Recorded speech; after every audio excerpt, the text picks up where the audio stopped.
Tu es entouré d'une équipe, tu n'as que des gens qui sont motivés, qui sont compétents, qui aiment bosser ici, qui aiment l'esprit d'équipe. Franchement, le quotidien est facile.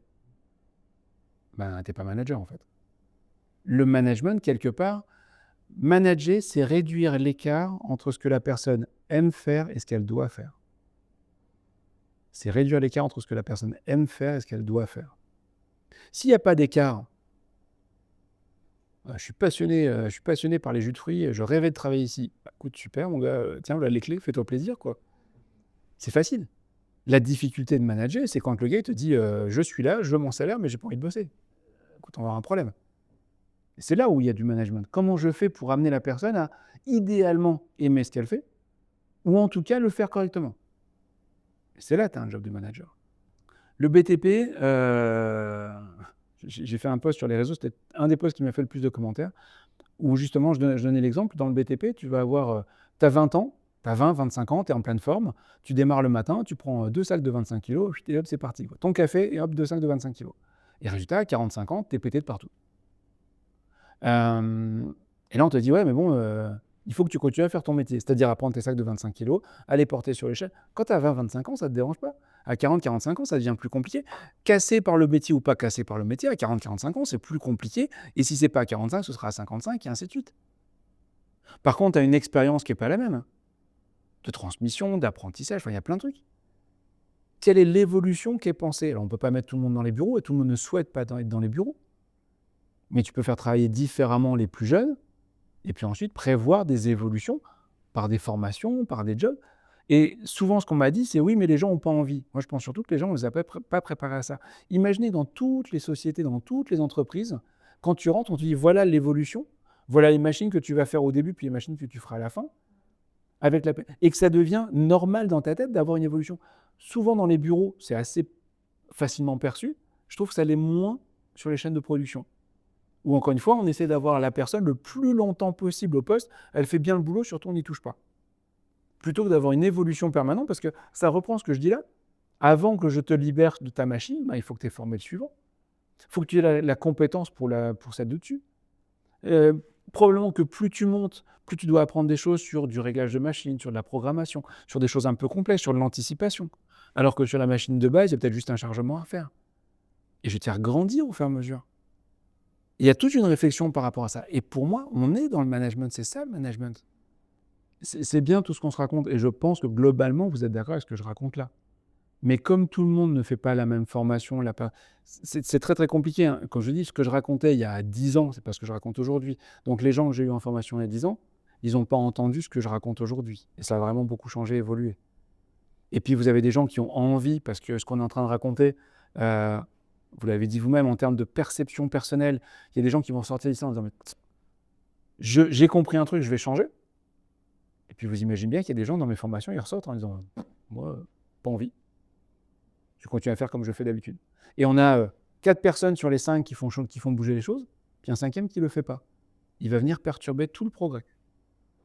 Parce que tu l'as dit, il y a au moins une personne, soit dans une équipe qui bouge, qui va dire mais pourquoi nous on bougerait alors que chez Fanny ça ne bouge pas? Pourtant elle a fait la même formation que toi, ça montre bien que vous êtes tous chiants. Enfin, moi je préfère travailler avec Fanny. Ou l'inverse, avec des gens qui vont dire mais pourquoi nous on ne bouge pas? Si on n'est pas aligné, si on n'est pas dans l'exemplarité, c'est compliqué. C'est ce que j'appelle le syndrome papa-maman. Le syndrome papa-maman, c'est quand maman dit oui, papa dit non. Là, on sent que c'est compliqué. Quand papa dit non, maman dit non, fin de l'histoire. Pour un temps, hein, ça va revenir, il ne faut pas rêver. Voilà. Mais ça arrête tout, parce que les deux figures d'autorité sont alignées. J'ai vu la même chose en entreprise. Quand un chef, soit le N+1 et le N+2 ne sont pas alignés, le collaborateur, il fait quoi? Rien. Il attend qu'ils se mettent d'accord. Et si deux chefs ne sont pas d'accord, rien, j'attends. Et t'attends quoi? Qu'ils se mettent d'accord. Mais ils t'ont dit quand? Je ne sais pas. Et tu fais quoi en attendant? Rien. J'ai mon téléphone. Donc il est très important d'être aligné sur la manière de faire. Tu as un collaborateur qui arrive pile à l'heure par rapport à ce qu'on a raconté. Il y en a un qui lui tombe dessus et qui dit tu dois arriver à -5, on te l'a dit. Et puis il y a l'autre qui dit ça va, t'es à l'heure. Je prends cet exemple parce que je l'ai partout. Partout. Il y a celui qui estime que c'est pas très grave. Il y a celui qui peut rien dire parce qu'il n'est pas à l'heure. Il y a plein de cas. Mais en attendant, tu règles pas le problème. Tu auras toujours un pour dire attends, je choisis mon... Me prends pas sur les 5 minutes parce que hier je suis arrivé et puis il m'a rien dit. Et comme il était d'accord avec moi, ben moi c'est bon. Et là, tu es coincé. Donc, est-ce que tu vas le voir pour discuter avec lui, pour vous mettre d'accord? Et là, soit on a des gens qui ont suivi la même formation et qui disent non, tu as raison, il faut que je m'adapte. Et dorénavant, je vais demander à mes gars d'être là avec 5 minutes d'avance. Et ça règle le problème. Ça grince un peu, hein, évidemment. Mais ça va grincer 10 jours et au bout de 10 jours, tout le monde est à l'heure. Ou tu as quelqu'un qui dit écoute, je suis là depuis assez longtemps, c'est pas toi qui viens m'expliquer mon boulot. Puis on n'est pas à 5 minutes près, puis il me fait pas chier. Et là, j'ai pas réglé le problème du tout. Donc moi, je vais continuer à avoir le problème parce qu'on n'a pas réussi à se mettre d'accord. Le management, c'est pas que descendant. Le management, c'est 360. Si mon collègue de même niveau dans un autre service applique pas les choses et que ça se répercute sur mon service, il faut que j'aille le voir. Il faut que j'aille lui expliquer.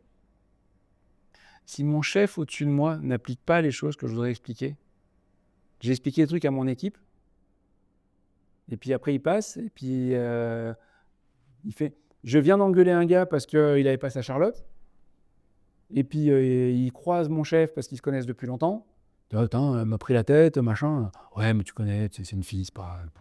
T'emmerdes pas. » Je suis pas crédible. Ce que j'attends de mon chef, c'est qu'il dise « Bah, elle avait raison. Pourquoi tu portes pas ta Charlotte, point. » Si c'est pas le cas, il faut que j'aille voir mon chef. Il faut dire « S'il te plaît, quand tu croises mes gars qui n'ont pas une Charlotte, non, mais c'est bon. Non, c'est pas... » Ou alors tu me fais un papier qui dit « On n'a plus besoin de mettre la Charlotte. » C'est optionnel et tu le signes. Ah bah non. Alors me fais pas chier. Mais il faut oser faire ça. Parce que si vous ne le faites pas, vous perdez en crédibilité. Le jour où tu reprends un gars en disant « Écoute, pourquoi t'as pas ta Charlotte ?» Et il dit « Mais de quoi tu me parles? De toute façon, mon boss, il est d'accord avec moi. » Tu sens bien que là, ça va être très, très, très compliqué de discuter avec lui. Parce qu'il n'y a pas d'autre solution. Hein. Sinon, ça va toujours être de pire en pire. Et tous les efforts qu'on peut faire vont retomber à l'eau pour une minorité. Les 20-80, encore une fois. Parce que si autant mon équipe l'a trouvé, la plupart de l'équipe, elle met la Charlotte, c'est pas le problème. Histoire que je racontais. Vous êtes arrêté à un feu. Il y a une vingtaine de voitures qui sont arrêtées avec vous. Et là, il y a une voiture qui arrive, qui remonte toute la file de voitures, qui grille le feu rouge et qui part. Vous pensez quoi?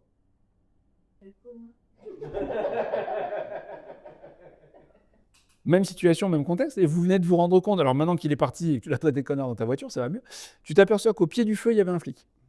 Ah non, il n'a rien dit, le flic. Il l'a regardé passer. Pourquoi je souligne ça exprès? Et ta réaction, c'est celle que j'ai souvent, et je pense qu'on la partage. Premier temps, j'en veux au gars, et ensuite, j'en veux au gars qui n'a pas fait respecter la règle que le gars n'a pas respectée, en fait. Alors, je vais voir le flic, je descends de la voiture, je vais voir le flic, vous avez vu? Il est passé, et il me dit, oui, non, alors, rassurez-vous, je l'ai vu. Il fait pas ça tout le temps. Hein. Je l'ai déjà arrêté, j'ai déjà discuté avec lui. Il m'a expliqué qu'il faisait ça que quand il était vraiment très en retard. Le reste du temps, il respecte. Et si un jour il fait un accident? Non, mais c'est jamais arrivé. Vous pensez quoi de la situation? Voilà. À chaque fois que je raconte ça, il n'y a personne qui me dit « Oh, il est gentil, le flic. » D'accord? On est d'accord là-dessus. Cet exemple-là, si à la place de flic, vous mettez manager, à chaque fois que vous tolérez quelque chose, je vais vous expliquer la réaction de tous les autres. Ils disent « Mais pourquoi? » Ah, mais tu comprends, c'est Marcel. Ah, mais tu comprends. Non, va te faire voir. Et tu perds en crédibilité à chaque fois. Non, mais je vais être gentil. Mais c'est pas ce que je te demande. Je te demande de faire appliquer la règle pour tout le monde. Parce que sinon, moi, je vais arrêter de le faire aussi. Et le jour où je grille le feu, et que tu m'arrêtes, et que tu m'engueules, tu vas passer un mauvais quart d'heure, mon gars. J'aime raconter ça parce que être gentil en tant que manager, c'est pas ce qu'on vous demande. Je vous demande pas d'être méchant. Hein. Je vous demande d'être rigoureux. J'ai deux bons exemples qui résument ce que j'attends, moi, d'un manager. C'est le chef d'orchestre et c'est l'arbitre. C'est le chef d'orchestre qui organise pour permettre aux gens de bien faire leur travail. C'est pas lui qui fait.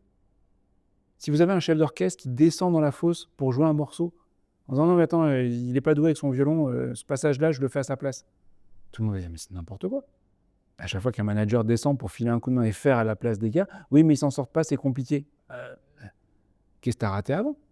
Pourquoi tu l'as recruté? Pourquoi tu l'as pas formé correctement? Que tu le fasses à la répétition, je le comprends. Une fois. Mais pas pendant le récital. Pas tous les soirs. Pendant que le chef d'orchestre est en train de jouer du violon, tu as le violoniste le plus cher payé de tout l'orchestre. Tu as un violoniste derrière qui est payé avec les mains dans les poches. Il n'a plus de violon. Et tu as un chef d'orchestre qui est payé, mais qui ne fait pas son travail. Il n'y a rien qui tient. Et le deuxième exemple, c'est l'arbitre. L'arbitre, il n'est ni méchant ni gentil. L'arbitre, il fait appliquer la règle. Et vous avez deux types. Vous avez l'arbitre rigoureux. Et dans le vestiaire, il y a le coach qui dit « Bon les gars, vous déconnez pas, hein. Vous savez qu'avec lui, il n'y a rien qui passe, donc vous suivez à la lettre. Vous ne faites pas les andouilles, vous ne faites pas des trucs, vous ne tentez pas des choses un peu qu'on aurait fait un autre jour. Vous êtes carré. » Et la plupart du temps, on fait un bon match et on s'amuse. Et il y a l'autre, on dit « Bon alors lui, quand il a… » Deux discours. Hein. Tu as le discours qui est « Si vous ne regardez pas, faites-vous plaisir. » Et puis tu as l'autre discours qui est « C'est lui qui nous arbitre, donc venez pas vous plaindre, ça va être n'importe quoi. » On sait qu'on va prendre des cartons, on sait qu'on va prendre des pénalités, on sait que c'est injuste, on sait que ça agace, mais on ne peut rien dire. Vous ne prenez pas de plaisir sur ce match. Si c'est un très bon arbitre, vous faites une erreur, bim, vous prenez un carton jaune, vous ne dites rien. Si c'est un mauvais arbitre, tout va être discuté. Et ce ne sera pas un match où on va s'amuser, ça va être un match où on va parler. Ce qu'on demande à un bon manager, c'est d'être rigoureux. Par contre, il n'y a aucun arbitre qui va accepter de démarrer le match avec une équipe qui dit « Alors nous, on joue avec les règles du Sud », et l'autre, il dit « Non, on joue avec les règles du Nord. Mettez-vous d'accord, les gars. Moi, je ne commence pas tant que vous n'êtes pas mis d'accord. » Mais tu ne démarres pas avant. Si tu démarres et qu'en plein milieu de la partie, le Uno, tu joues au Uno, il y a toujours « Ah, mais moi, on ne joue pas comme ça d'habitude. » Soit ça se calme très très vite, on se met d'accord sur comment on fait, soit on s'arrête de jouer. Et très souvent, dans la plupart des situations que je vois, je m'aperçois encore une fois que les règles ne sont pas claires, ne sont pas partagées, sont tolérées sur des choses qu'on ne devrait pas. Si tu tolères sur l'un, tu vas tolérer sur l'autre, c'est compliqué. Si un service tolère un truc sur une règle et pas l'autre service, c'est compliqué. Les règles ne sont pas faites pour être adaptées. Il y a un général américain qui a écrit un bouquin, comment ça s'appelle ? De l'importance de faire son lit le matin. Alors, je vous invite pas à lire tout le bouquin, mais l'idée que je trouvais très très intéressante, il disait pourquoi on casse les pieds aux gens à faire leur lit le matin. On est en train de parler de soldats qui vont aller à la guerre, c'est pas ça qui est important. Il dit juste, c'est qu'il n'y a pas de règles plus importantes que d'autres. Si on commence à dire aux gars, vous faites comme vous voulez, l'important, c'est que le jour de la guerre, vous soyez prêts. Il y en a qui seront prêts. Il y en a qui vont dire « j'ai oublié mes balles. » Pourquoi tu as oublié tes balles ? Parce que j'ai oublié ma checklist. Non. Donc, de fait, on a des règles ultra strictes de tout, extrêmement basiques. Parce que quand le gars se dit « Wow, déjà comment on me prend la tête sur le lit et comment je range mon placard, j'ai pas intérêt à oublier mes balles. » Et de fait, j'ai pas à me prendre la tête sur un sujet où c'est trop tard, c'est pas le moment. Et je vais piloter sur des choses simples, et on revient sur le démarrage, je vais piloter sur des choses simples, pour pas avoir à tolérer, et à un moment dire, bon, avec le stop, on met la limite là. Et cette limite-là, il se trouve que c'est pas la même partout, pareil avec tout le monde, et c'est compliqué. Non, c'est la même règle pour tout le monde. Je peux pas avoir des gars qui jouent tous bien, et un qui joue avec les mains. Non. Oui, mais lui, il a pas de beau, il joue pas bien avec ses pieds. Il va faire un autre sport, quoi. La première année, on a l'équipe dont on hérite. À partir de la deuxième année, on a l'équipe que l'on mérite. Je suis entièrement d'accord avec toi. J'arrive, je récupère cette équipe. Première année. J'ai des très bons, puis j'en ai des plus compliqués. Des gens qui ont pris des mauvaises habitudes et qui vont essayer de me les imposer, etc. Je vais avoir 1 an de galère pour mettre ça au carré. Et j'ai que 2 options. Des gens qui rentrent dans le rang ou des gens qui quittent le rang. C'est les deux seuls. Soit tu restes et tu rentres dans le système, soit on a 1 an pour trouver un moyen de s'arrêter ensemble, proprement. Tu veux pas travailler, tu peux faire qu'on demande, tu veux pas faire comme les autres, mais tu veux le salaire ? Ben non. Tu as la même fiche de poste que les autres, mais toi tu veux pas la remplir ? Ben non. Explique-moi pourquoi. J'en ai marre de ce métier, j'en ai marre de ci, je peux tout entendre. Et pour moi, me séparer d'un collaborateur, c'est pas un échec, si j'ai tout fait avant pour que ça se passe bien. Rester avec un collaborateur parce qu'on n'a pas le choix, parce qu'on a peur, ça c'est un échec. Mais un collaborateur qui ne s'éclate plus dans son travail, qui vient à reculons, qui râle tout le temps, c'est quoi ton bonheur ? Ma vie elle est chiante, j'ai aucun bonheur. Bah, écoute, sincèrement, va trouver ton bonheur ailleurs. C'est comme les couples qui restent ensemble. Pourquoi vous restez ensemble ? Parce que dans ma famille, on ne se sépare pas. Putain, vous engueulez tous les jours devant les enfants, c'est quoi l'intérêt ? Non, c'est pour les enfants qu'on reste. Ah bah super, bon exemple. Je suis sûr que tes gamins, t'es en train de les traumatiser sur la vie de couple. Remets-toi en couple, montre-lui ce que c'est qu'un couple heureux, augmente ta chance puisque ça marche pas avec. Ah, c'est compliqué. Je suis d'accord, ça c'est sûr. Comme de quitter son travail. Mais si tu restes, bah, tu fais ton job. Encore une fois, hein, c'est très simple ce que je dis là. mais on ne l'applique pas. On va essayer de trouver des arrangements, on va arrondir les angles, on va faire à la place, on va trouver un pote qui va faire à la place du gars qui veut. Stop! T'es payé pour faire un boulot. Ouais, mais j'ai pas envie de le faire. Tu me le répètes, ça, s'il te plaît? T'as pas envie de le faire. C'est dans ta fiche de poste ou pas? Non, j'ai pas envie. Ok, tiens, alors, tiens, j'ai une feuille là, voilà. Hop. Tu me marques que tu veux pas faire ça et tu le signes, s'il te plaît. Et tu mets la date avec. Ah bah non, je fais pas ça. Ben, pourquoi? Parce que je vais avoir des problèmes. Ben, on est d'accord, donc tu sais que tu dois le faire. Donc de quoi tu me parles? Fais-le. Il n'y en a pas de problème. Si tu veux pas le faire, ben, tu changes de job. C'est très facile. Hein. Voilà. Entre nous, c'est pas si, lui. Je pense pas mon âge. Alors, ça m'intéresse. Si, justement. Pourquoi tu prendrais une mandale? Une des grosses différences entre la théorie et la pratique, entre ce qu'on se raconte ici et la vraie vie, c'est justement l'émotion. La personne qui fait ça, de toute façon, il n'y a pas d'autre option. Encore une fois, j'insiste, ton problème est réglé. Moi, le problème qui est plus compliqué, c'est celui qui ne te met pas de mandale, qui râle en permanence, qui hurle en permanence, qui va te traumatiser les vies. Vous avez probablement croisé quelqu'un, vous savez, cette personne, où le lundi matin, tu arrives et tu demandes à toute ton équipe comment ça va. Oh, trop bien. Tu dis pourquoi? Marseille, il est en vacances 15 jours. Oh yes, t'as raison. Et tout le monde est content. Mais vous avez un problème avec Marcel, faut arrêter de tolérer ça, quoi. Donc moi, j'ai plus de problèmes avec Marcel qui ne met pas de mandale, façon de parler, mais qui est là, que celui qui a trop déconné et qui est parti. Bah, t'es parti, quoi, voilà. On tolère trop l'intolérable, pour plein de raisons. Hein. Alors, je ne suis pas en train de dire qu'il faut se fâcher avec tout le monde. Je pense, je crois que je suis un gentil. J'ai même trop de patience avec les gens qui font des efforts. Mais par contre, j'ai zéro patience avec ceux qui ne font pas d'efforts. Je reviens sur l'attitude. La personne qui fait des efforts, qui essaie, qui joue le jeu, qui est présent, qui répond, enfin, ok, très bien. Tous les cas dont vous allez me parler, quand on rentrera un peu dans le détail des situations, vous allez me dire, oui, mais lui, je sais ce qu'il va me répondre. Quoi? Une phrase à la con qui va m'énerver. Je résume. Hein. Je ne suis pas payé pour ça, qu'est-ce que j'y gagne, c'est pas moi le chef. En fait. Et plutôt que de vous poser et dire, ok, pourquoi tu me réponds ça? Vous allez chercher, vous allez vous énerver, vous allez chercher à lui répondre, vous allez chercher à le contraindre. Et vous allez vous-même monter dans les tours. Commencez par se demander pourquoi il dit ça. S'il y a vraiment un secret, il y a vraiment un truc pour faciliter ça, c'est juste ça. Avant de chercher à convaincre l'autre, cherchez à le comprendre. J'essaie de vous donner plein de trucs et astuces, enfin de pistes de réflexion. Mais la base, le B à bas, c'est ça, quoi. Non, mais qu'est-ce que j'ai à y gagner? Ok, pourquoi? Et pourquoi tu poses la question? Parce que je vois pas pourquoi je le ferais. Déjà parce que je te le demande, parce que c'est dans ta fiche de poste. Rien que ça. Donc maintenant, pourquoi toi, tu veux pas le faire? Et on laisse le silence. Et vous allez voir, vous avez des situations où vous avez un grand silence parce que l'autre, on ne lui a jamais même pas posé la question. Combien de fois vous répondez avant de réfléchir? Et vous répondez quoi? Je vous jure, hein, vous répondez ce qu'on vous a répondu, ce que vous avez déjà entendu d'un autre. Vous ne répondez pas ce que vous avez réfléchi, vous répondez par réflexe. Et vous répondez par réflexe tous les trucs qu'on a racontés depuis ce matin, qui sont des automatismes de ce qu'on a entendu. Pas des réflexions. Et c'est ce qui vous amène dans ces situations. Et on les répète. C'est pas ce que vous pensez qui compte, c'est ce que vous allez faire ou dire qui compte. Ce que vous allez changer. Tant que vous allez répéter ce que vous faites habituellement, vous aurez les résultats que vous avez habituellement. Non, mais je comprends pas, l'autre il veut toujours pas changer. Ben, c'est normal, toi tu n'as toujours pas changé. Pourquoi ce sera à moi de changer et pas à lui? Parce que si toi tu changes, tu vas changer quelque chose chez l'autre.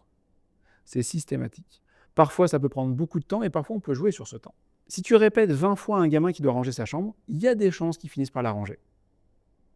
Si à la 5e fois, tu mets une menace en position et que tu l'appliques, tu n'auras pas besoin d'aller à 20. On est d'accord? Si j'explique aux gens que je veux qu'ils respectent la limitation de vitesse à 80 sur la route et que je ne mets pas de radar, tu peux mettre un flic tous les jours et il va s'arracher les cheveux. Tu dis maintenant il y a un radar, c'est tant de points et c'est tant d'argent. Pas de discussion. Ah bah beaucoup plus rapidement ça va se mettre en place. Sur l'autorité, il y a 3 règles, enfin 3 éléments essentiels incontournables. Il faut une règle du jeu, il faut un contrôle et il faut une sanction. Si vous n'avez pas les 3, vous n'arriverez pas à mettre une règle en place. Une règle du jeu connue par tout le monde, partagée, expliquée. Un contrôle annoncé et une sanction derrière. La sanction, ce n'est pas automatiquement une punition, ça c'est un truc important. Aujourd'hui, on a un système qui fait que quand on... Pourquoi vous pensez qu'on a un problème avec le contrôle d'ailleurs? Pourquoi le contrôle, c'est devenu un gros mot pour plein de gens? Dès que tu parles de contrôle, les gens, ils n'aiment pas. Le problème du contrôle, c'est que si vous regardez bien, la plupart du temps, dans nos habitudes, on fait un contrôle quand on a un doute, en fait. Donc, quand on veut sanctionner. Quand tu as un contrôle de police, quand tu te fais arrêter par la police, c'est pas pour te féliciter d'avoir respecté la vitesse. Quand tu te fais arrêter par la police sur un contrôle, c'est que tu t'es fait flasher. Quand tu fais un contrôle à l'école et que tu as une mauvaise note, surtout sur les contrôles surprises, la plupart du temps, le mot contrôle est associé à une sanction négative, à une punition. Je ne parle même pas du contrôle fiscal. Et la plupart du temps, le contrôle est mis en place quand j'ai un doute. Et donc, quand je tombe sur quelque chose qu'il ne fallait pas. Si je fais un contrôle systématique, tous les 15 jours, je mets un contrôle en place. Tous les 15 jours, je contrôle le téléphone de ma fille. Elle connaît la date, à un moment, le contrôle n'est plus un problème. C'est un problème parce qu'elle a bien compris que si je contrôle son téléphone, c'est pour la punir si je trouve quelque chose qu'il ne faut pas. Mais si par contre, je pouvais la féliciter sur des choses que j'y trouve, alors le téléphone, peut-être pas le meilleur exemple, mais je contrôle les notes de ma fille. Si à chaque fois que je contrôle les notes de ma fille et qu'elle a moins de 12, elle prend une punition, elle va finir par me cacher son bulletin de notes. Si à chaque fois que je contrôle les notes de ma fille, elle a une punition quand elle a moins de 12 et un cadeau quand elle a plus de 16, c'est elle qui me l'amène. Parce qu'il faut que j'ai quelque chose aussi à gagner. Aujourd'hui, la plupart du temps, quand tu contrôles, c'est pour te faire taper sur les doigts. Donc quand tu dis aux gens, on va mettre un contrôle, non. Mais pourquoi? Parce que j'ai pas envie de me faire taper sur les doigts. J'ai rien à y gagner. Et c'est, encore une fois, pas qu'une question d'argent. Allez voir un collaborateur pour dire, écoute, ce matin, tu t'occupes de tel rangement, tel machin, tel truc. Alors, c'est chiant, oui, mais il faut le faire, oui, d'accord. Et puis, à la fin, je viens de voir, si tout est OK et que c'est fini dans les temps, je t'offre un café. Eh bien, vous mettez des points. J'ai quelque chose à y gagner. Alors, à trouver avec chacun. J'ai tenu des équipes de commerciaux pendant plusieurs années. J'ai tenu des équipes de commerciaux avec des tickets cinéma, avec des restos pour deux, avec des spas pour les trucs les plus intéressants. Alors qu'ils avaient des primes, etc. derrière. Non. Alors, oui et non. Oui et non. Il y a plein d'options. Alors, encore une fois, je ne fais que partager mon expérience. Je n'ai pas toutes les solutions. Mes commerciaux, ils avaient un salaire et ils avaient des primes. Donc déjà, ils avaient quelque chose à gagner. Mais en fait, c'était le jeu d'aller chercher. J'ai un client, j'ai deux clients. J'en ai un qui tient c'est pas ses commerciaux, parce que bon, c'est des informaticiens, mais avec des œufs Kinder. Le jeu, en fait, ça fait plaisir. Et les gars ont sur leur bureau toutes les conneries qu'il y a dans leur Kinder. C'est comme des médailles, tu vois. Parce que quand tu as eu un Kinder, c'est que tu as gagné quelque chose. Plus tu as de trucs sur ton bureau, plus. Et ils sont très contents de les avoir. Et c'est un bordel là-bas. Et tu en as d'autres avec des figurines, les figurines pop, mais que dans la thématique Marvel. Ouais, c'est 15 € la pièce, donc c'est autre chose. Mais c'est sur des trucs avec une vraie valeur ajoutée.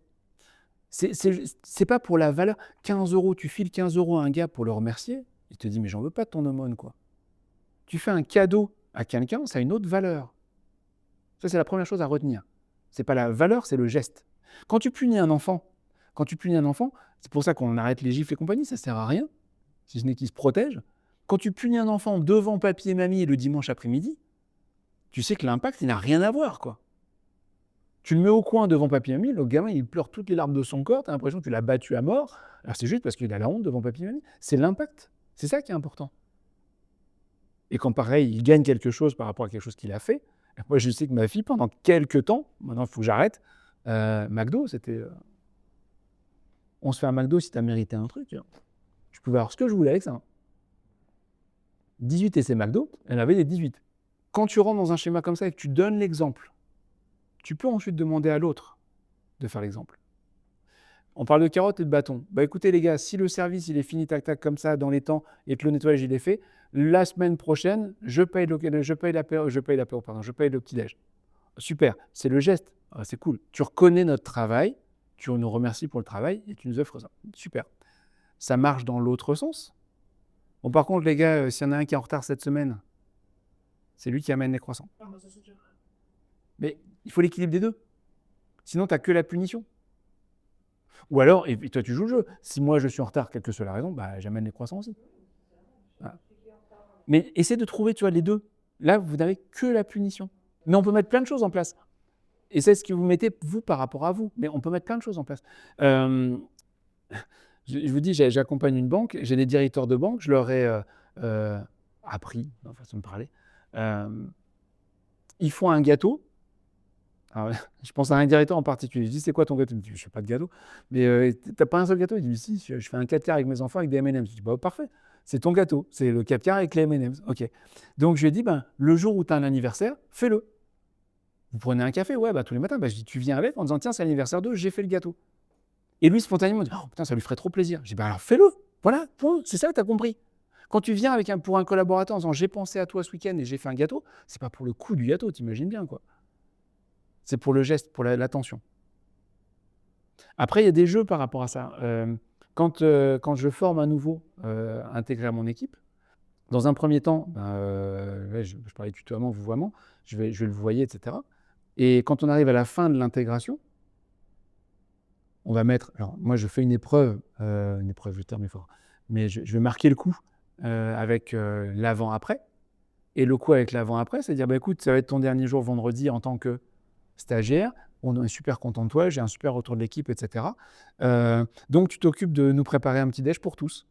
C'est moi qui arrive. Ben oui, justement, tu vas t'occuper de préparer un petit déj pour tous. Ah oui, j'ai oublié de te dire, tu n'achètes rien, tu fais tout toi-même. Et comme tout le monde est passé par là, ça fait marrer tout le monde. Parce qu'il dit, toi aussi, tu l'as fait? Ouais, oh, putain, galère, hein. Ouais, t'as des idées? Et ça discute. Et le gars, il vient, il a préparé une omelette, il a préparé des trucs. C'est le fait d'avoir pensé à l'équipe. Ça, je me suis fait super tôt. C'est quelque chose de particulier qui fait que c'est une épreuve que les autres ont vécue aussi. Et de fait, ils ont un truc en commun. Et ça crée une cohésion. C'est pas pour la valeur. C'est pour ça quand j'entends, et à juste titre, il faut que j'aille voir la direction pour avoir le budget. Non, c'est un truc qui doit venir de vous. Et si tu équilibres, c'est pas tout le temps toi qui dois payer. Donc là, quand tu donnes ton exemple, moi ça me va très bien, bonne ambiance. Mais les gars, ils n'ont rien gagné. C'est une habitude. Et c'est très bien, c'est très bien. Mais tu vois, c'est pas lié à une sanction positive. C'est pas vous avez fait un bon boulot donc vous gagnez quelque chose.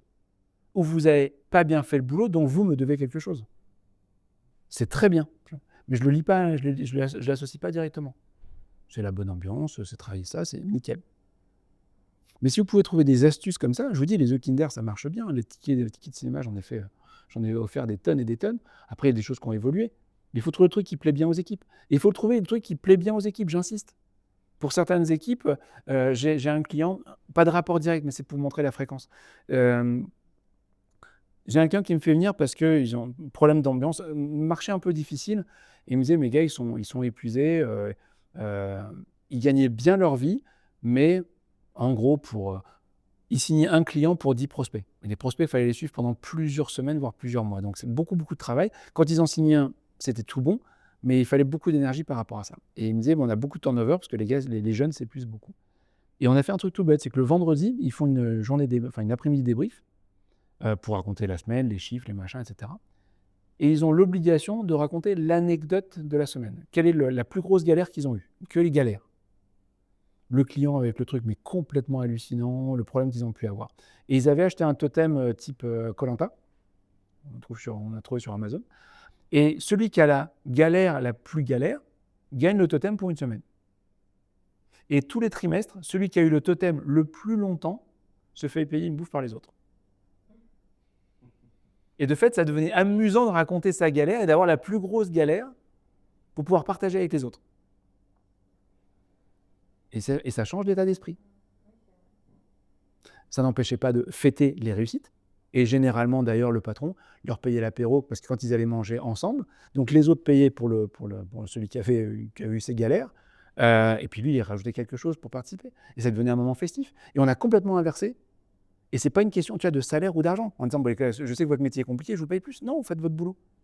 Mais pour pouvoir penser à tout ça, il faut prendre un petit peu de hauteur de recul et surtout changer notre méthode de réflexion, de pensée par rapport à ce qu'on a l'habitude de faire. Je ne cherche pas à être dans la punition permanente. Je cherche aussi à féliciter, à valoriser, à reconnaître les succès et les progrès. Je vous disais souvent, tu fais ton job, on dit c'est normal, tu es payé pour. Tu ne fais pas bien ton job et on t'allume en disant non, c'est mal, tu es payé pour faire un job.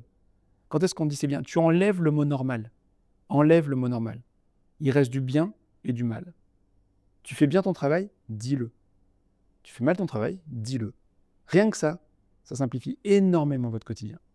Combien de fois on ne dit rien parce que c'est normal, ou on ne dit rien parce qu'on ne veut pas s'embêter? Au final, tu dis rien, quoi. Tu rentres à la maison, T'es tout content, t'as eu 17. Ah maman, papa, j'ai eu 17, j'ai eu 17. Oui, c'est bien. Pourquoi t'as pas eu 18? Ah bah, va te faire.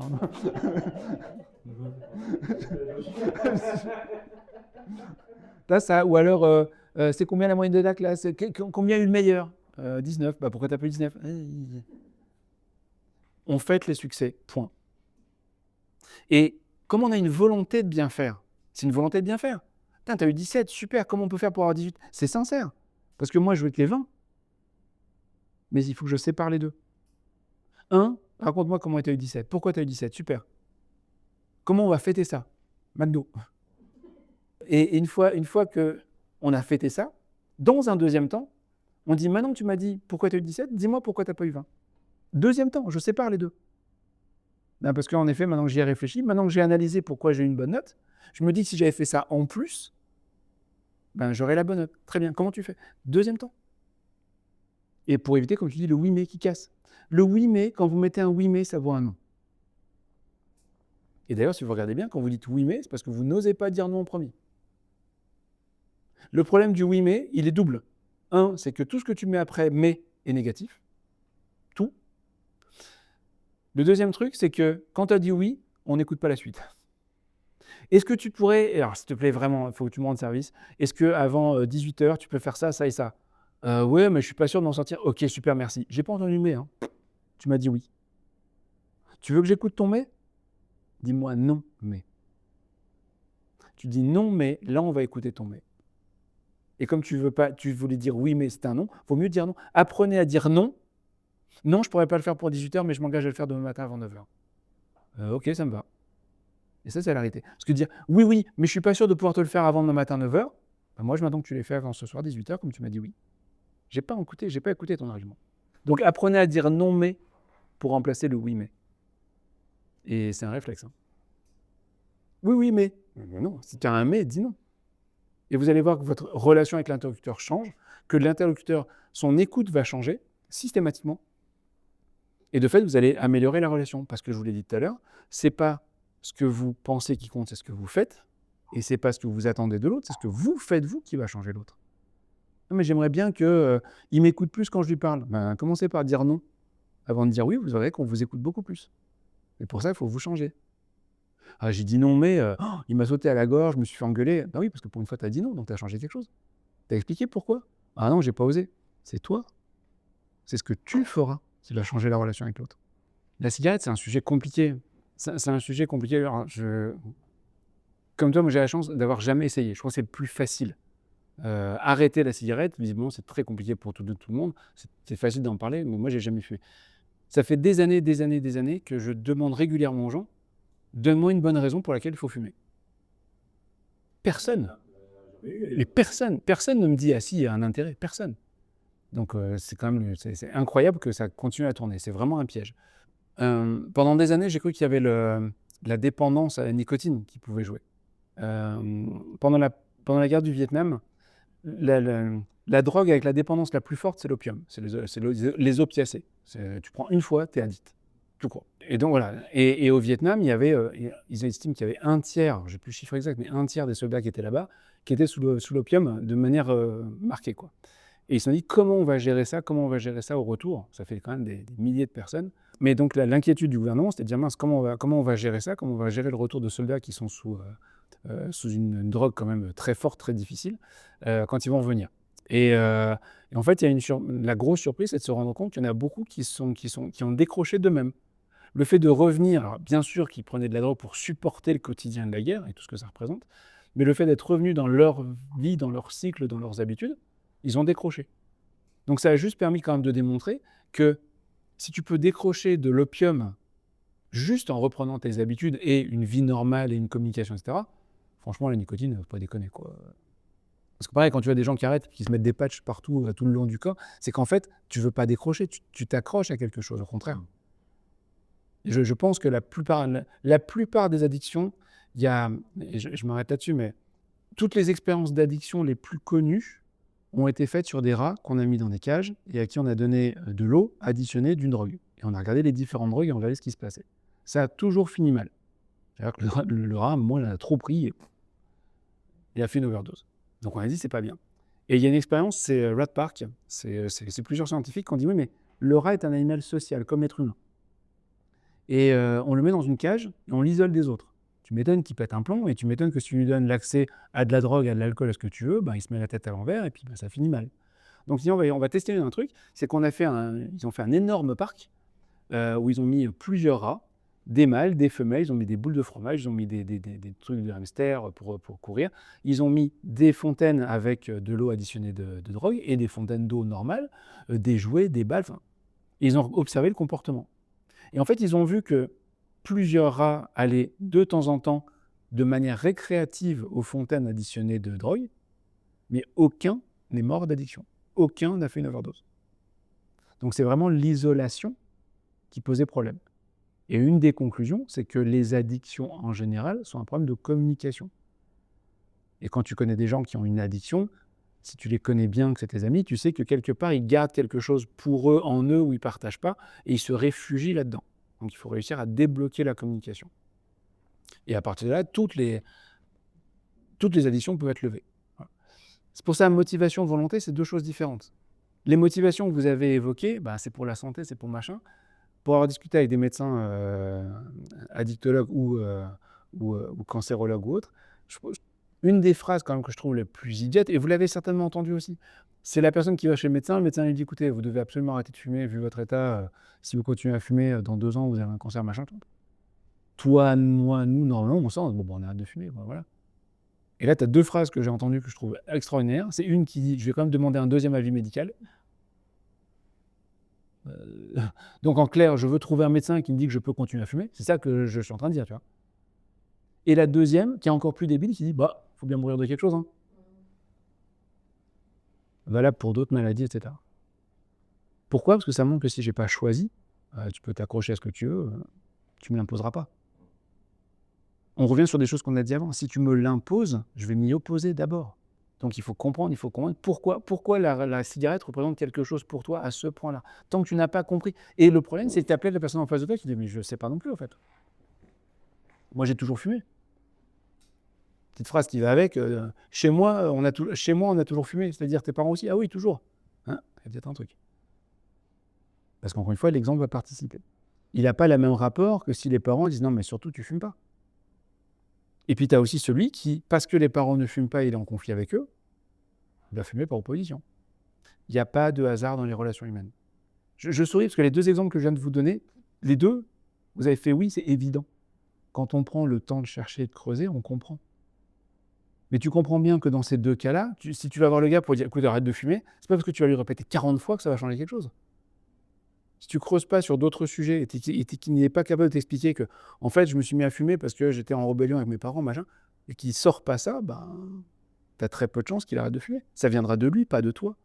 Tu peux lui dire tout ce que tu veux, ça peut être quelqu'un qui t'est très cher, quelqu'un qui est important à tes yeux. Tu peux le supplier d'arrêter. S'il n'est pas motivé, il ne le fera pas. Le rapport avec le téléphone portable et les réseaux sociaux et le côté on voit nous la chance que c'est et puis les autres ne se rendent pas compte, c'est normal, Amazon, etc. S'il n'y a pas quelqu'un pour me dire et m'aider à me rendre compte de la chance que j'ai, je n'en profite même pas. Moi, je me rappelle une boîte où je suis arrivé. On m'a dit voilà ton bureau, voilà ton ordinateur, voilà ton téléphone. Les codes du téléphone, la carte SIM du téléphone, elle arrivera normalement dans 2 jours. Les codes de l'ordinateur, on n'a pas encore tout pour les accès, mais tu devrais les avoir demain. Mais si tu peux commencer à bosser aujourd'hui, ce serait bien. Je fais comment Papier, stylo. Et de fait, je me suis démerdé. J'ai trouvé un moyen. Et comme j'ai trouvé un moyen, et donc ça n'a pas pris 2 jours, hein, ça a pris 5 jours avant que j'ai les codes, les machins, mais j'ai trouvé un moyen, et tout le monde a trouvé ça normal. Si au bout des 3 jours, j'avais quitté en disant, mais en fait, c'est n'importe quoi cette boîte, je ne suis pas attendu, je ne suis pas accueilli, ils me demandent de bosser le premier jour, je n'ai pas le matériel, et je me barre, je suis sûr et certain que l'entreprise ne se serait pas dit, mince, on a raté quelque chose. Mais se serait dit, il n'était pas motivé. Et c'est ce que j'entends beaucoup. Ah, mais aujourd'hui, les jeunes, ils n'ont pas envie de bosser. Non, ils n'ont plus envie d'accepter ce genre d'accueil qu'on a eu. J'arrive, je suis nouveau, explique-moi, qu'est-ce que tu attends de moi ? Que tu fasses ton travail. Et si tu as un problème, je suis dans le bureau d'à côté. Hein ? Et je fais quoi avec ça ? Écoute, débrouille-toi. Ça, c'est ce qu'on a vécu, survécu. Aujourd'hui, je fais ça 2 jours. Le 3e jour, vous recevez un SMS à 22h30 qui dit « je viens plus demain ». Mais les jeunes, ils sont pas motivés.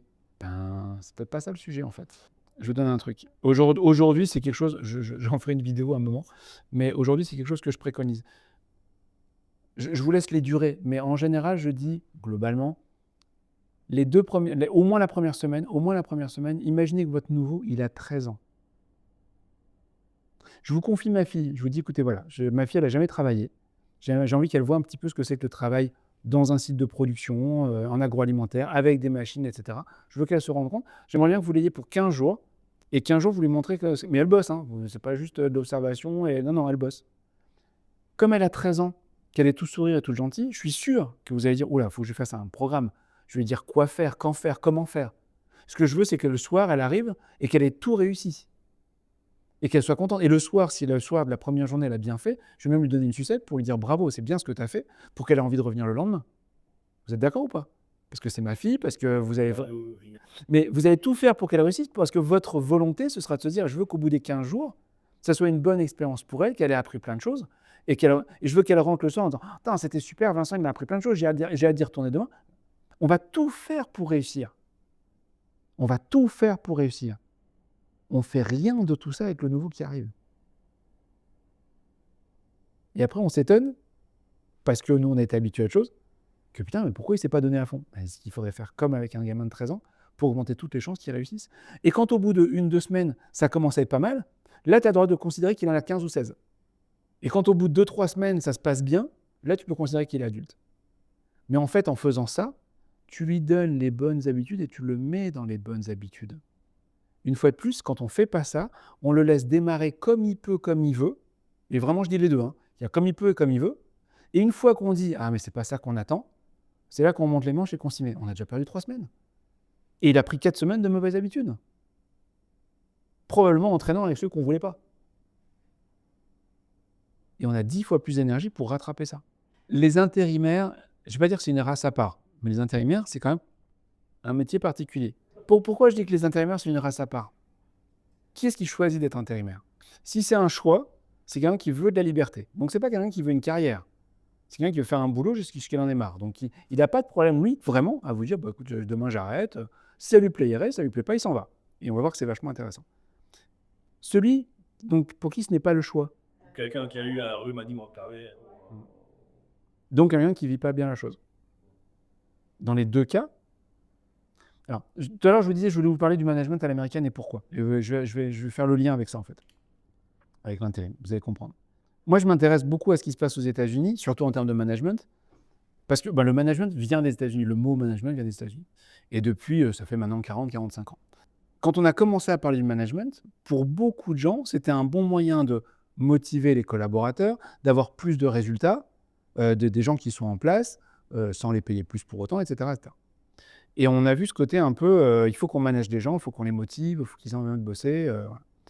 Et regardez, aux États-Unis, ça marche très bien. D'ailleurs, tu regardes chez Google, ils ont des bars à smoothie, ils ont plein de trucs gratos, ils ont des crèches offertes, c'est génial. Il faut être... entre autres, il y a plein de trucs. Et les Français en particulier, mais les Européens en général, se sont dit, mince, il faut qu'on fasse des choses un peu équivalentes.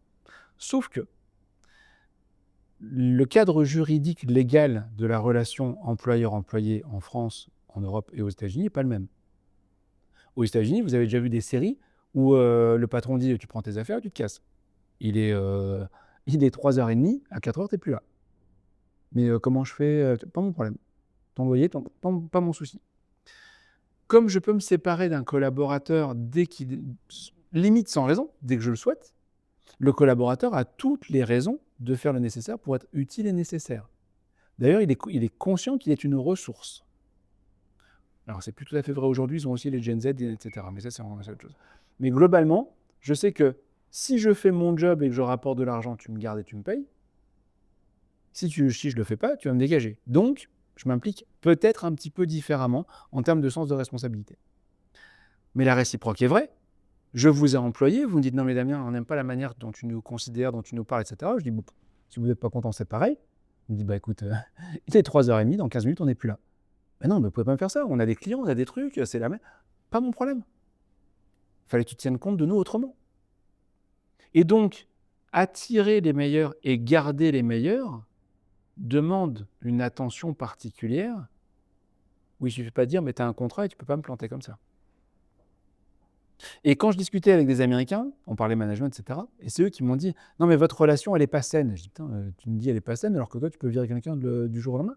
Il me dit, non, vous vous êtes dit droit dans les yeux que vous aimez plus, et vous devez encore vivre sous le même toit pendant au moins 3 mois, et parfois coucher ensemble. Je dis, ah oui, vu comme ça pue ton truc. Parce que quand tu as quelqu'un qui te dit, on va se séparer, bah ouais, mais tu as une période de préavis. 1 mois, 2 mois, 3 mois, mais on a dit qu'on voulait plus travailler ensemble. Bah oui, mais tu dois quand même. C'est pourri comme relation. Eux, c'est beaucoup plus clair. Pourquoi tout ça, ça devient important? Parce que aujourd'hui, trouver les bonnes personnes et les garder, ce n'est pas qu'une question d'argent. On en a déjà parlé, je ne vais pas revenir dessus. Sinon, c'est des mercenaires. Et ton mercenaire, le jour où tu en as besoin, il te dit, bah, écoute, combien tu me donnes? Ben, je ne peux pas te donner plus. Ciao. Donc, ce n'est pas là-dessus que tu vas faire. Comment tu vas créer une relation? Ben, si ce n'est pas avec l'argent, c'est par ce que tu racontes toi, par l'intérêt que tu vas pouvoir lui donner. Et ce côté, tu as une obligation légale, il a sauté maintenant. Ça fait 3 fois que je vous dis, tu t'entends pas avec un collaborateur, il t'envoie un SMS à 22h30 pour te dire « je reviens plus demain ». Vous savez que ça arrive de plus en plus souvent. Tu peux lui répondre en disant « mais tu as une obligation légale, tu dois être là ». Il dit « ouais, alors ? Tu vas m'attaquer en justice, tu vas faire quoi ?» Donc de fait, on en vient à cette relation qui n'est pas une relation ni légale ni financière, mais qui est une relation humaine. Je reste pour toi. Je reste pour la relation manager-manager. Et le jour où la relation manager-manager ne me convient plus, j'arrête. Le jour où je ne prends pas de plaisir, le jour où je ne grandis pas, le jour où j'ai une boule au ventre, j'arrête. Et c'est en ça où le boulot de manager, il devient de plus en plus important. Cette compétence managériale, elle devient indispensable et ça va s'accélérer. Le collaborateur que tu as embauché, qui était content d'entrer dans la boîte et qui avait un objectif, de faire son CDI le plus longtemps possible, n'existe plus. Aujourd'hui, statistiquement parlant et preuve à l'appui, de plus en plus de jeunes ne veulent pas de CDI. Un CDI est un piège. Ils veulent savoir qu'ils s'engagent et ils veulent savoir qu'il y a une date de fin qui va les libérer. Le CDI des angoisses. Et de fait, l'intérim les intéresse. Mais pourquoi? Pour pouvoir faire ce que je veux quand je veux. Si tu veux un prêt à la banque, si tu as plein de raisons de vouloir un CDI. Malgré tout, aujourd'hui, les gens disent non, je préfère un CDD. C'est toute une mentalité. Encore une fois, il faut en être conscient parce que c'est vous qui allez devoir piloter ces gens-là.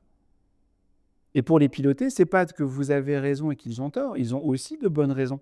D'ailleurs, ils ont trouvé un bon équilibre de vie qui fait qu'ils ne sont pas dépendants d'une entreprise. Tu me prends la tête, on se prend la tête, ben, stop, on arrête. Mais tu vas faire quoi? Ben rien. Nous, avec le droit local, c'est 15 jours. Ça va ultra vite, donc je suis pas d'accord une fois, 2 fois. Bon, je ne sais pas si vous êtes... en ce moment, moi, j'ai une recrudescence d'arrêt maladie dès qu'on dit un truc qui ne va pas. Dans les grandes villes, c'est très, très compliqué. Chez eux aussi. Ouais. Tiens, petit sujet là-dessus, enfin, un petit sujet très, très important. Je finis juste sur l'intérim d'abord et ce qu'on disait là. Encore une fois, le management, ce n'est pas un lien hiérarchique. Vous comprenez bien de plus en plus que le management, c'est une relation humaine. C'est cette capacité à créer un lien qui fait que la personne sait pourquoi elle travaille, a envie de travailler, a envie de venir. J'adore mon travail. Il y a des jours où j'ai pas envie de bosser. C'est humain. Tout le monde. Vous pouvez aimer ce que vous faites. Il y a des jours, on serait bien resté à la maison. On doit faire avec. D'accord? C'est pas le pays des bisounours où tous les jours, c'est génial. Mais quand on a une grande majorité des jours où c'est intéressant, ça se passe bien, on est content de croiser. Quand on arrive au boulot, qu'on est content de croiser les gens qu'on y croise, c'est déjà un vrai bonheur. Donc tout ça, qui est-ce qui va le développer quand vous avez des intérimaires, des jeunes? Donc intérimaire, comme on disait, ben, il bosse bien, mais s'il bosse bien, il peut être pris un peu n'importe où. Pourquoi il va rester chez vous plutôt qu'ailleurs? Ben, c'est le job que vous allez faire. La personne dont vous parlez tout à l'heure qui se retrouve malheureusement dans un accident de vie et qui subit tout ça comme une punition, ben, c'est une vraie chance de vous avoir si vous pouvez l'aider à ce que cette transition soit la plus agréable possible et non pas une punition qui vient se rajouter à sa propre punition. Et quand vous avez ça, ben, vous avez des gens qui ont la volonté de venir bosser et qui ont la motivation pour venir. Donc le management, ce n'est pas hiérarchique, c'est 360. Ça ne s'adresse pas qu'aux collaborateurs qui sont en contrat, ça s'adresse à tous les gens avec qui vous bossez. Parce que même un stagiaire peut vous planter votre équipe. Ouais, mais c'est bon, il n'a que 3 semaines. 3 semaines d'enfer, tu as envie. Alors que c'est la manière dont tu vas gérer les premiers jours, les premiers entretiens, les premiers contacts. Qu'est-ce qu'on fait la plupart du temps? Ça, pareil, je l'ai vu dans un client que j'avais dans le BTP. Je dis, quand tu accueilles un nouveau, tu fais quoi avec lui? Ah ben non, mais c'est un nouveau. Généralement, je rassemble l'équipe. On part un peu plus tard sur les chantiers ce jour-là. On prend un café avec lui, comme ça, il rencontre toute l'équipe, parce qu'ils vont se splitter en 3-4 équipes. Donc, il voit tout le monde. Et puis, une fois qu'on a fini l'apéro, enfin le petit-déj, il part avec son chef de chantier, et puis voilà, quoi. Puis le soir, je fais un point avec lui. Je dis: «Et ça se passe comment sur le chantier?» On lui montre ce qu'il a à faire, et puis il s'y met. Rien de surprenant, c'est plutôt sympa ce que je dis là, je pense que... Je dis: «OK. À quel moment tu te poses pour savoir, surtout s'il est jeune, pour savoir s'il est content d'être là?» Et là, spontanément, il me dit: «Bah non, à mon avis, il est pas content d'être là». Et pourquoi tu lui fais pas parler de ça? Bah, parce que s'il me dit qu'il est pas content, je fais quoi? C'est ça qu'en fait, qu'est-ce que je fais? Et je dis: imagine, tu as un jeune qui est là, qui a 16, 17, 18 ans, et tu dis: «OK, est-ce que tu es content d'être là?» Avec un peu de chance, il va te dire: «Ben non, enfin, je me suis pris la tête avec mes parents, ils m'ont dit si tu bosses pas, je te fous à la porte. Si tu as pas un apprenti, tu as raté ta vie». Enfin, donc je suis là parce que j'ai pas le choix. Et comme je dis, maintenant je lui explique: «Écoute, moi, alors, je comprends. Sache que nous, ça nous rend un service énorme, tu imagines pas. Parce que vraiment, on a besoin de gens, on a besoin de toi, et on est très content que tu fasses partie de l'équipe. Aujourd'hui, tu vas aller sur le chantier de monsieur et madame machin, qui sont en train de construire leur maison, et tu vas participer à la construction de la salle de bain, du salon, de je sais pas quoi. C'est un projet qu'ils attendent, puis en plus, ils ont une petite fille, donc... et tu aides à mettre du sens, tu aides à mettre du contexte. Ce qui fera pas lui à 17 ans en disant: mais qu'est-ce que je fous là? De toute façon, je voudrais soit être au lit, soit en train de jouer à ma PlayStation. Mais si tu fais pas ça pour l'aider à démarrer, c'est compliqué. Derrière, tu fais ton apéro, ton machin et tout. Et le soir, tu le reprends. Et tu dis: alors, comment était ta journée? Vous avez fait quoi? Si tu as formé ton chef d'équipe correctement, ton chef d'équipe, il reprend ton discours. Il dit: écoute, aujourd'hui, tu vois les briques qui sont là, il faut que tu les amènes là-bas, parce qu'on va monter un mur, et ce mur, ce sera la chambre au nord de la chambre de la petite. C'est autre chose de monter un mur de la chambre de la petite que de monter un mur. Mais c'est ça le management. C'est ça qu'il faut expliquer. Et c'est pas une question de temps. Ce temps-là, je le prends quand même pour expliquer les choses. Mais si en effet le gamin il arrive et il dit: tiens, là une pelle, prends la pelle, tu la lâches pas de la journée, le tas de sable là, tu l'emmènes là-bas, fais le par pelle. Mais pourquoi? Parce que je te le demande. Tu te doutes que le soir, quand il rentre chez lui, c'est pas kiff, quoi. Est-ce qu'on fait ça quand on a un nouveau qui arrive, intérimaire ou pas? La plupart du temps, on fait mode survivant. Je reprends ta phrase qui est très juste. C'est difficile. On ne fait pas les choses parce qu'elles sont faciles, on fait les choses parce qu'elles sont nécessaires. Si vous êtes d'accord avec tout ce que j'ai raconté, sur l'entrée en relation, le démarrage, et vous dites: ouais, il y aurait un intérêt pour nous, hein, parce que tout ce que je vous raconte, c'est un intérêt pour nous après. Si vous êtes d'accord avec ce que je dis, et vous dites: oui, mais ce serait difficile, j'entends, je comprends. Qu'est-ce que vous changez pour le mettre en place? Parce que c'est difficile au début. Si vous trouvez un système, et je ne sais pas le système, c'est vous qui pouvez me le dire. Comme tu viens de dire, peut-être démarrer quand même, et puis le voir après. Peut-être le faire venir plus tôt. Je sais pas quel système. Mais je suis sûr que si on se pose 15 minutes, vous allez me dire: en fait, ce qu'il faudrait, c'est faire ça. Et vous avez tous les droits de dire: ah ouais, on pourrait faire ça. Ça va être compliqué les 2 premières fois. À la 3e, c'est plus compliqué. C'est devenu une habitude. Tout est difficile avant d'être facile. Tout est difficile avant d'être facile. Et l'erreur, souvent, je crois, c'est une croyance personnelle encore, mais je crois que beaucoup de gens qui sont pas heureux, je ne suis pas du malheureux pour autant, hein, mais les gens qui sont pas heureux sont les gens qui ne font pas les choses parce qu'elles sont difficiles. Je voudrais une meilleure vie. Mais il faudrait quoi pour ça? Il faudrait que je change de métier, il faudrait que je déménage. Et donc, tant pis, hein. Mais tu vas pas le faire? Ah non, trop compliqué. Je sais ce qu'il faut pour obtenir la vie que je veux, et c'est pas facile. Mais je dis pas le contraire. Et ça change tout, hein. Mais c'est pas facile. Non. Voilà. L'écart entre ce qu'on veut et ce qu'on a, c'est ce que j'appelle le marais puant. Et il faut traverser ce marais puant. Et il y a plein de gens qui disent: allez, j'y vais, ils trempent 2 orteils, plus on avance, plus ça pue, et quand ils sont au niveau des genoux, ils font demi-tour. Tu as eu toutes les galères et tu n'as pas le résultat que tu veux. Quand tu commences, il faut aller jusqu'au bout. C'est pas facile. Le meilleur moyen d'y arriver, c'est d'avoir quelqu'un qui vous tient la main, et qui vous emmène, qui vous accompagne.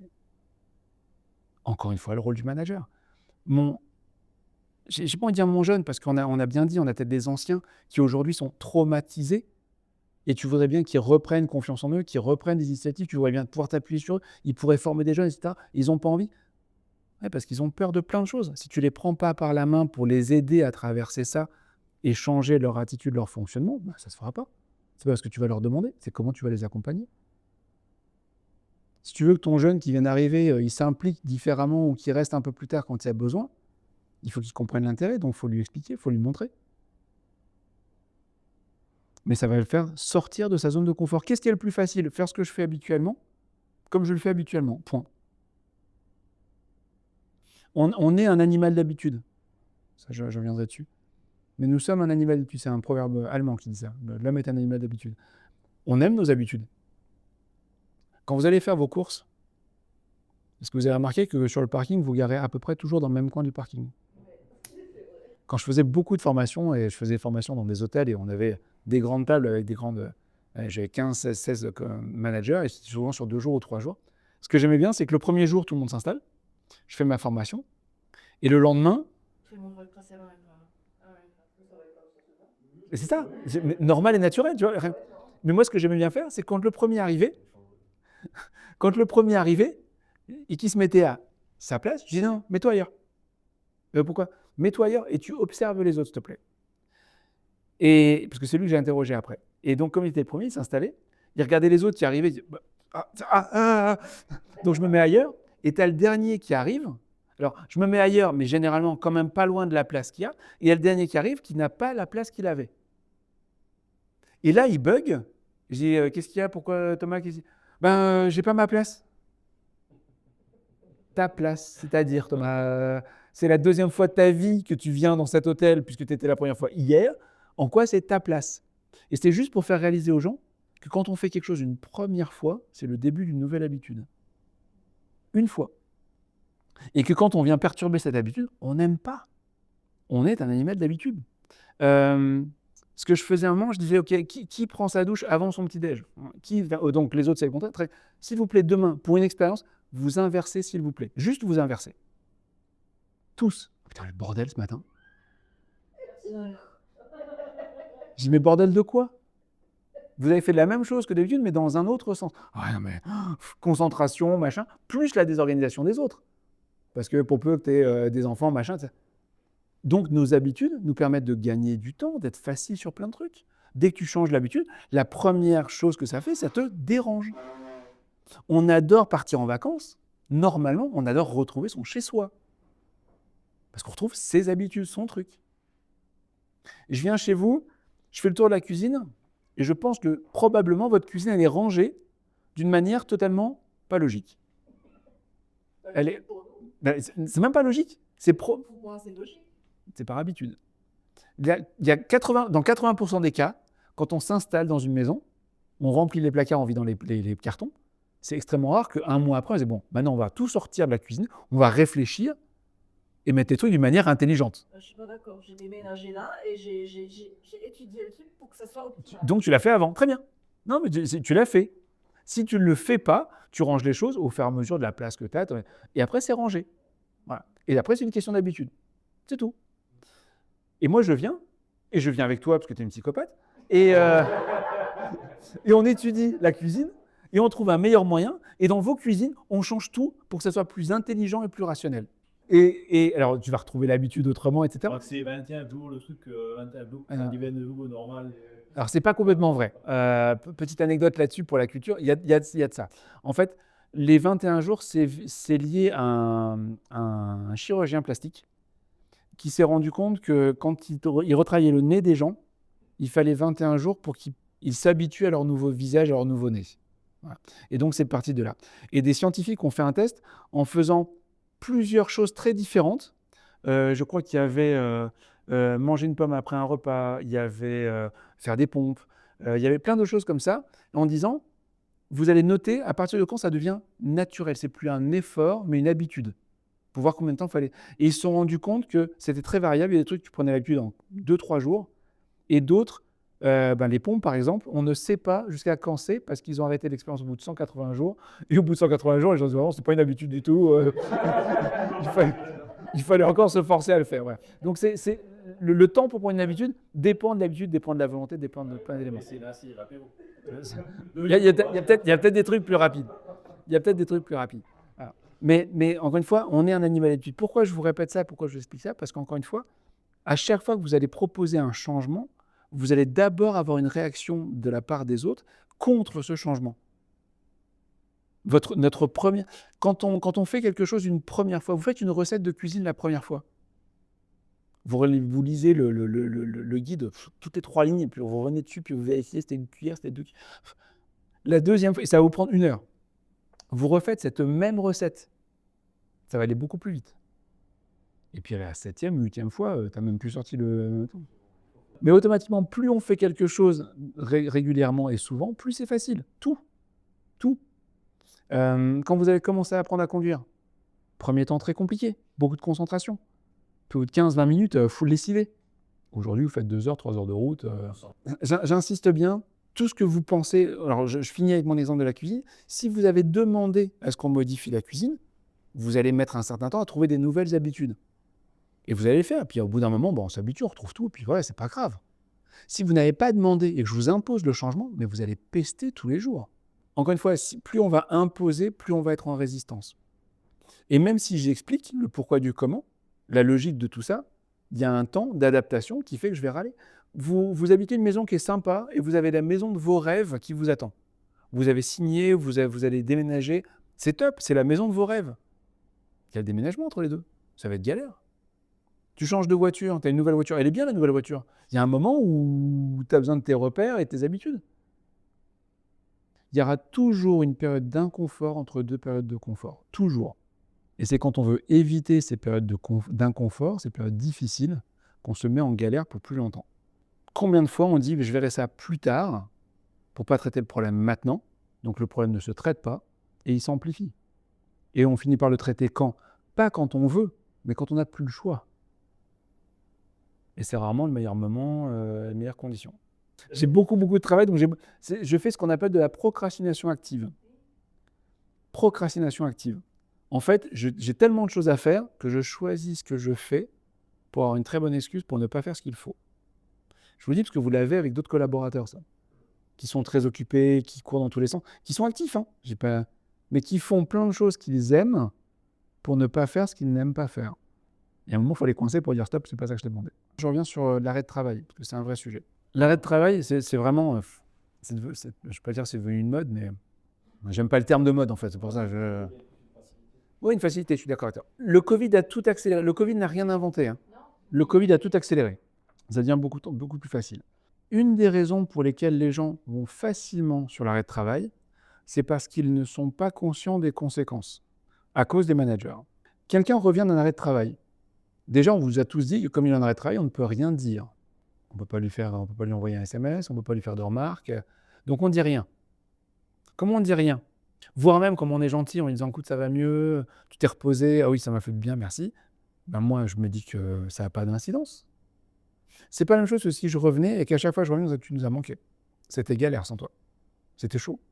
L'équipe a souffert. C'est tout bête ce que je vous dis, mais c'est très important.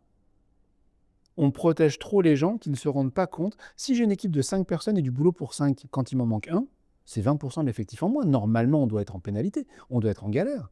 Est-ce qu'on le dit à l'autre quand il revient? Pendant ton absence, on a dû arrêter. Il faut le dire. Toujours pareil, histoire des 20-80. Je pense que tu as 80% des gens qui vont dire « je suis désolé ». C'est ceux qui sont sincèrement malades, ça arrive. Et tu as 20% qui vont dire « m'en fous, c'est pas mon problème ». Et eux, ils t'énervent, donc ils te marquent encore plus. Parce que tu te rappelles plus d'eux que tu t'es dit « je suis vraiment désolé, je sais que vous étiez en galère », etc. Attention à la proportion dans l'émotion qu'on va avoir. Ils sont réels aussi. Mais justement, celui qui est vraiment malade te dit qu'il est désolé. Pas l'autre, mais ça c'est autre chose. Et l'autre me dit, de toute façon, m'en fous, c'est pas mon problème. Moi, je laisse pas passer ça. Je dis, mais pourquoi tu me dis ça? Donc en fait, tu es en train de me dire que tu te fous de l'ensemble de l'équipe, de ton équipe. Je veux juste t'entendre le dire. S'il me dit oui, je m'en fous, je dis ok, je prends note. Je prends note. Mais le dire, c'est vachement important. Je peux pas laisser passer un gars qui me dit, je m'en fiche, c'est pas mon problème. Pas quand il fait partie d'une équipe. Je peux pas laisser passer ça. Si on laisse passer, lui, je dis, c'est pas grave. Et il recommencera, continuera. Ça, c'est la première étape. La deuxième étape, quand j'ai quelqu'un qui abuse, et vous savez qui abuse, faut arrêter maintenant. Je parle pas de celui qui est vraiment malade, etc. Je parle de celui qui abuse. Quand l'équipe vient vous voir et que l'équipe vous dit il y en a marre, Fred, il est encore pas là, et que là vous dites oui, mais je peux rien dire, oui, mais il est en maladie, oui, mais on a reçu la. Et quelque part, vous le protégez. Si vous dites à la personne mais quand il revient, tu lui dis que vous en avez ras-le-bol qu'il soit pas là? Ah bah non, c'est pas à moi de le faire. Bah c'est à qui alors? Bah c'est à toi. Pourquoi ce sera à moi? Dites-lui. Vous êtes l'équipe. Quand Fred revient, dites-lui écoute, Fred, nous on sait pourquoi t'étais pas là, donc s'il te plaît. Puis en plus, on a vu ton Instagram, donc arrête quoi. Une fois, deux fois, la troisième, vous peut-être commencer à te dire différemment. Ils auront plus d'impact que vous.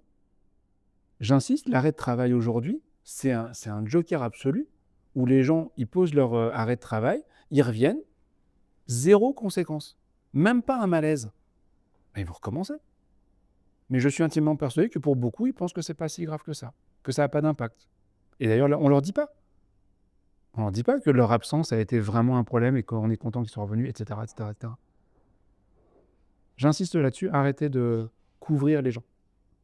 On n'en parle même pas, on fait comme s'il n'y avait rien, on a mis un mouchoir dessus. Non. Est-ce que tu vas mieux? Oui, tu nous as manqué. Ça a été galère, on a dû arrêter une machine, on a dû déplacer quelqu'un. Tu en as une partie, je vais dire, bah, ok, pas mon problème. Même si ça ne marque rien, tu plantes un truc. Tu plantes un truc.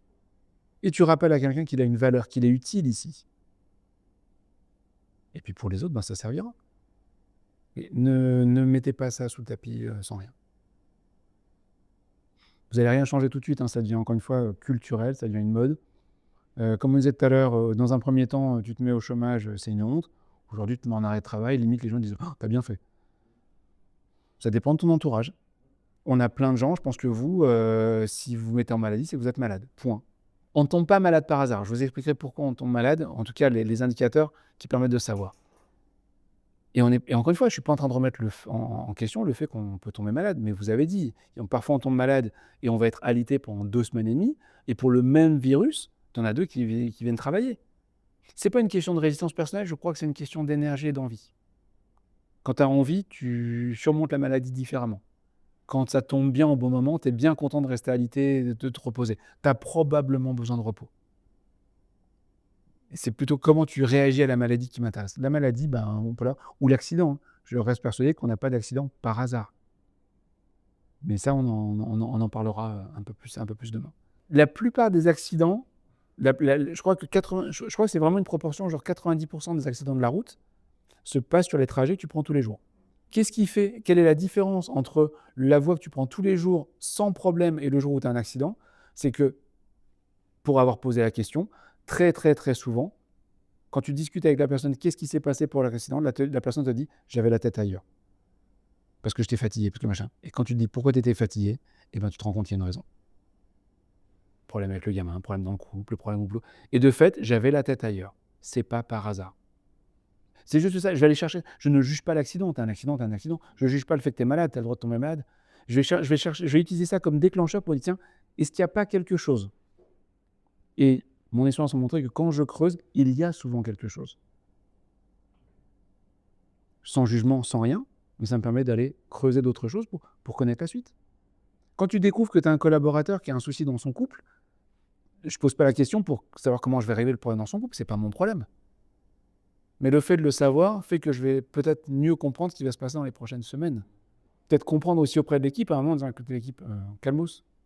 Et autant où j'ai dit on ne va pas prendre le boulot de ceux qui n'ont pas envie de bosser, autant sur des moments provisoires comme ça, peut-être aussi dire à l'équipe on va peut-être profiter pour le délester un peu, pour anticiper, il y a des tours de garde. Enfin, c'est le côté humain. On doit tenir compte de ça. Il y a donc un bon indicateur, c'est ce que j'appelle détecter les signaux faibles. Vous avez un collaborateur qui est toujours 10 minutes d'avance. Et là, il arrive à l'heure. Pour moi, c'est un signal faible. La plupart du temps, on va dire on n'a rien à dire, il est à l'heure, quoi. Non. Il se passe quelque chose. Je vais le voir pour lui demander est-ce que tout va bien. Oui, pourquoi? Parce que d'habitude, tu arrives avec 10 minutes, là, tu es en train de me reprocher. Non, je te reproche rien du tout, tu es à l'heure. Mais comme ce n'est pas à ton habitude, je voulais juste savoir pourquoi. Vous ouvrez la porte, vous tendez la perche. La personne vous dit non, c'est bon, c'est juste que en ce moment, je suis un peu fatigué, j'ai plus de mal à me lever le matin. Pas de souci, tu es à l'heure. Il y a aussi des cas où l'autre va vous dire « Oui, en effet, en ce moment, c'est compliqué. » Mais si vous ne tendez pas la perche, j'ai fait une erreur, moi, il y a quelques années. J'ai un collaborateur, je vois que ça ne va pas. Et je vais voir le reste de mon équipe, et je dis il se passe quoi? Ouais, il s'est accroché avec sa femme, etc. Très tendu. Et je dis bon, ok, pas mes affaires. Donc, j'en parle pas. Et ça a duré bien 3-4 jours. 3-4 jours où il tirait la gueule. Il disait bonjour, il s'enfermait dans son bureau, faisait son boulot. Mais très, très dur, très renfermé. Ok. Et je crois que c'est le 5e jour, fin de la semaine ou début de la semaine suivante, il me dit « Est-ce que je peux te voir ?»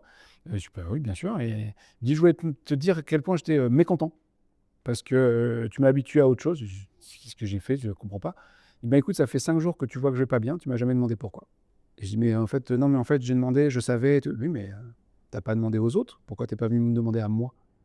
Et j'ai rien su répondre. Et on fait ça. « Ah, mais je sais pourquoi il est comme ça. » Et donc, tu es allé le voir? « Ben non, c'est pas mes affaires. » Demande. Comment ça va? Si tu vas bien, si tu vas mal et que tu n'as pas envie d'en parler aux autres, tu vas dire non, ça va. Tu vas dire. Si la personne qui vient te demander, écoute, ça n'a pas l'air d'aller, ça va, et que tu as envie de lui parler, tu lui diras oui, et tu le remercieras de t'avoir demandé. Les signaux faibles. Et on a trop tendance à les mettre sous le tapis, je vais attendre que ça aille mieux. Ou que ça aille pire, en fait. J'ai mal au genou. Si tu as très mal au genou, tu vas tout de suite voir le médecin. Si tu as un peu mal au genou, non, j'y vais pas, j'attends que ça passe. Ou que ça empire. Signal faible. Pourquoi on attend? Encore une fois, c'est pour vous juste montrer les réflexes et les habitudes qu'on a. Il y a que le dentiste, on y va tout de suite parce qu'on sait que ça va mal finir. Donc ça, on y va assez vite. Mais à l'autre extrême, c'est pour ça, selon moi, c'est pour ça qu'on ne va pas assez chez le psy en France. Quand tu vas voir un psy en France, c'est pas que tu es à genoux, c'est que tu es allongé. Et combien de fois j'ai des gens qui me disent « Ouais, en ce moment, c'est compliqué dans mon travail. » C'est comme des gens que je fréquente. C'est compliqué dans mon travail. Je dis « Ah bon, c'est-à-dire, il y a ça qui va pas, je me prends la tête avec mon chef, ok, très bien. » Et les gens me disent « J'en ai perdu l'appétit, je dors plus. » Je dis « Mais t'es allé voir un psy ?» Ben non, pourquoi? Parce que tu dors plus et t'as plus d'appétit. Si j'ai mal aux dents, je vais voir un dentiste. Si j'ai mal au ventre, je vais voir un médecin. Si j'ai mal au genou, je vais voir un kiné. Mais si j'en perds le sommeil, je vais voir un psy. Ah non, je vais attendre que ça passe. Et on pousse jusqu'au moment où c'est trop tard. Et quand on va voir un psy parce qu'on est en burn-out, c'est trop tard, il ne peut plus rien faire pour vous. Je crois que le psy comme le banquier, alors là je parle en dirigeant, mais le psy comme le banquier et comme l'expert comptable, on devrait toujours en rencontrer 3 avant de se décider. J'ai beaucoup de gens qui me disent « J'ai vu un psy, il m'a dégoûté des psys. » Et il n'y en a pas beaucoup des très bons. Il y en a beaucoup sur le marché, ils ne sont pas tous très bons. Et après, il y a différents styles. Il y a peut-être des gens qui auraient dit « Elle est super. Elle n'est pas allée par 4 chemins, elle m'a dit ce que j'avais à entendre, j'ai beaucoup aimé. » Et puis toi, il te fallait autre chose. Elle a raison, je suis d'accord avec elle.